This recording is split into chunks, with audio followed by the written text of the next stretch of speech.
Hello guys, હું આવી ગયો તો સવારના મિની બ્લોગમાં. તો ગાઈઝ, બેસતા વર્ષનો બ્લોગ તો ઓલો તમે જુઓ તો આપણી દુકાનનો, અને આ દુકાનનો પણ જોઈ શકો છો તમે બ્લોગ. તો અહીંયા પૂજાપાઠ ચાલે છે અને આપણે બધા પૂજાપાઠમાં બેઠા હતા, એ લોકો પણ અને આપણે પણ બેઠા હતા. હો ગાઈઝ, તો આપણે બહાર નીકળીને જોઈએ કે નજારો કેવો છે. સુંદર નજારો જુઓ તમે સવારના ટાઈમે. અને એ બી બહુ બેસતું વરસ હતું ગાઈઝ. તો બેસતા વર્ષના દાડે વ્યૂઝ તો હારા જ આવે. તો આ જોઈ શકો છો, આવી રીતે અમારો પૂજા પાઠ કરી હતી બાજુની દુકાનમાં. જોઈ શકો છો તમે, પૂજા કરે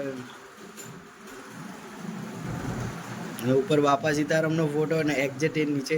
તો પૂજા પાઠ ખતમ કરીને અમારા ટીકુભાઈ પેંડો ખાવા માંડ્યા એકદમથી લઈને. હજી તો કોઈ ખાધો નહોતો, તો મેં પણ નહોતો ખાધો. તો હું અત્યારે હાલ જઈ રહ્યો હતો અંદર પાછો પેંડા ખાવા, કેમ કે મેં બાકી હતું ગાઈસ મારે, એટલે મારે તો જવું પડે.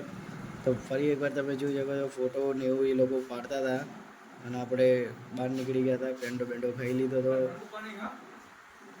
અને આપણે બધા બહાર નીકળી ગયા હતા. અને ફરી એકવાર એમની દુકાન બતાવી દઉં કે આ એમની દુકાન છે, મિસ્ત્રીની ફર્નિચરની દુકાન છે એમને. બાપા સીતારામ ફર્નિચર અને એક્ઝેક્ટ મારી બાજુમાં જ છે. તો તમે જોઈ શકો છો. અને ફોટો ને બોટો એ શૂટ કરાવતા હતા અને આપણે પણ ફોટો ને એવું પાડાવી લીધું હતું. આ બ્લોગ ગમ્યો હોય તો લાઈક કરતા જજો. મળીએ.